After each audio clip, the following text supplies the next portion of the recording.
Hey friend, welcome to God's Garden Bench. In this video, I'm going to be planting perennials. Now you can see that this clip is from February 2024. I found, actually my friend and my husband both found a post on Facebook Marketplace where somebody had moved into their home and had a patch of black raspberries and blackberries planted by the previous owner, and she wanted a lot of them gone, so she was just opening it up to the public to come and dig them up. So I absolutely took her up on that. They were a wonderful family. I went and dug as many canes as I could, and I made this bed along the side of our driveway, one of the sides of the driveway, and just planted a really long row of all of the canes along there. So there will be lots and lots of black raspberries to choose from come hopefully this season, but definitely next season. So I'm just digging down into the dirt. I put the dirt on top of my native soil because I have such poor native soil. So I just put up a long row of dirt on top and then dug down into that dirt. And then I will be mulching them as well. So this is what it looks like all completed. And this was before I brought the mulch in around. So this is just the whole long line of them. I'm really excited to see what that's going to look like. So the daffodils were coming up and absolutely beautiful, as well as the hyacinths, and the hyacinths smell so good. Now in this clip, you can see we've jumped to April 2024. So we built just a tester raised bed with the materials that we had just to kind of see what design we wanted to go with. And you can see it's kind of leaning and bowing a little bit on that one side, but it hasn't fallen down, so that's fantastic. And now we know what to improve for the next 5 beds that we're going to be doing. But you can see me, I'm just shaking out the grass and making sure that this space is ready for me to plant into.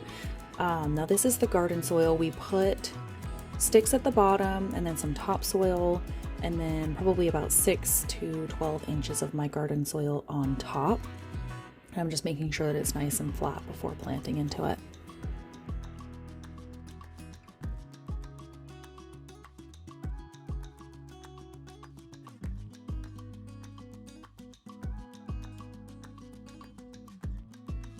So now I'm going to be planting my perennial herbs into this bed, and I've always wanted a perennial herb space, and I got it this year without even trying. These herbs came out of my old garden beds, and I dug them out while we were taking them down, taking the garden beds up. So I have all of these herbs, these perennial herbs, that I am going to be planting in this garden bed. So here, this one is chamomile that Courtney actually planted in our beds, was it for fall? So these chamomile look amazing and they're doing so well.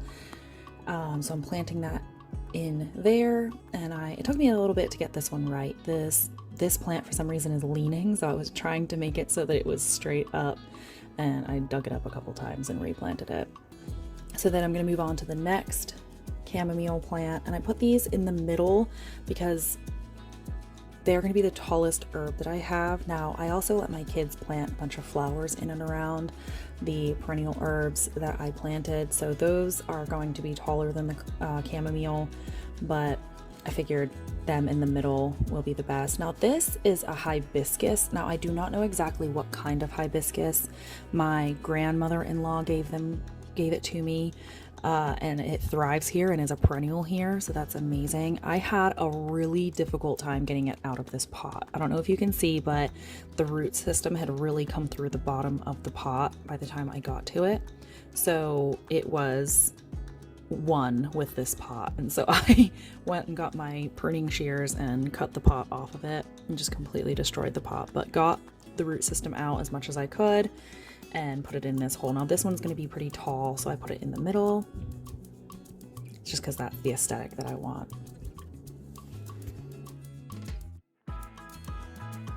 Now here I'm transplanting this parsley.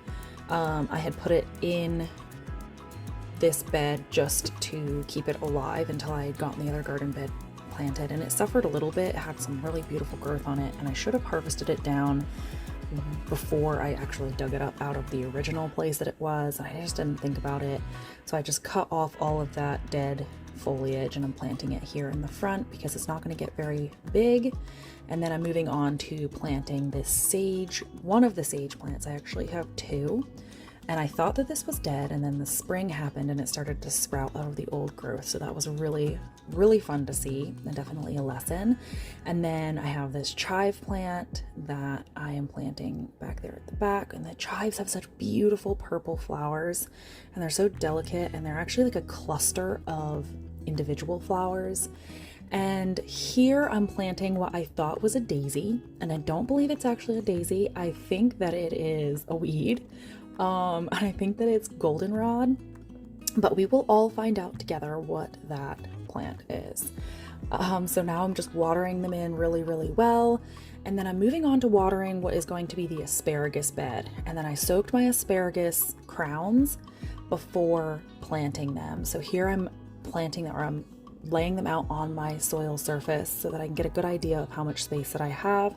And honestly, I just kind of winged it. I did read the back of the box on how to plant these, and it's very similar to strawberries where you spread the roots out and plant them over some soil. So I just kind of did that as I was in the hole. I would do that, and I got them all planted in. They're probably quite close together, but I think that it will be okay. And this was actually the solar eclipse day, as you saw with the lettering on the bottom.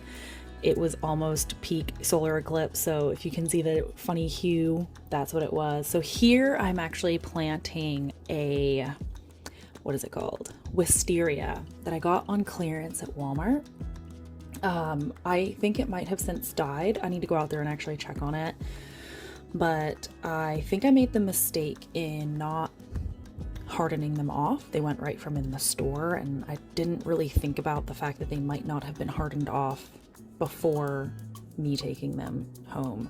So this guy was looking a little bit poorly. Even when I planted it, I had it outside for a couple days, and it had been really windy. So I'm hoping that the root system is alive enough for it to resprout. But my thought is that it's going to climb all along that fence and just be beautiful. This is my second attempt with wisteria. So here we're moving on to one of the other beds that I made for the raspberry canes. So I dug up some other vines that were supposed to be blackberry vines or canes, and I don't believe that they were. So I'm just digging those up, and I'm going to be replanting them with blackberry canes that I got at Walmart on clearance. So that's what I'm going to be doing in this little short bed. And I'm just taking them out really gently if there was any root development. And I think there was some root development on some of these. They actually had been trying to set up some sprouts, but because they were in those paper bags or those paper wraps and then the plastic bags, the little shoots were getting choked out. So I'm really hoping that I got them soon enough for those little shoots to survive.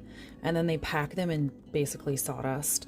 So I was trying to get them into as much soil as I could.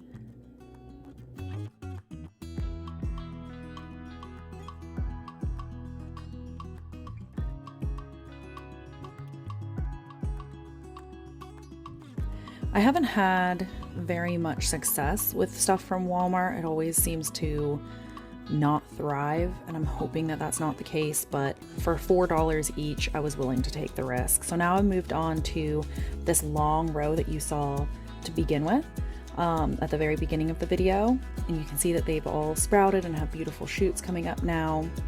So it's been a couple months since the very beginning of the video's clip, and then now, and I'm just pulling up those canes that are not actually berries and planting berries in its place.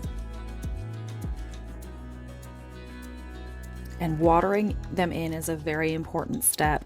Here I'm actually watering elderberries that my friend and I planted here on this mound. And then I'm moving on to watering my garden floor space because I actually sprinkle clover seeds all over so that clover can be growing for the bees, as well as it's going to be beautiful. So these are where my garden boxes used to be. They just have bare earth, and I want to make the soil nice and healthy as well as have it be a beautiful space. So I went and I bought seed, and I'm just sprinkling it all over there and watering it in nicely.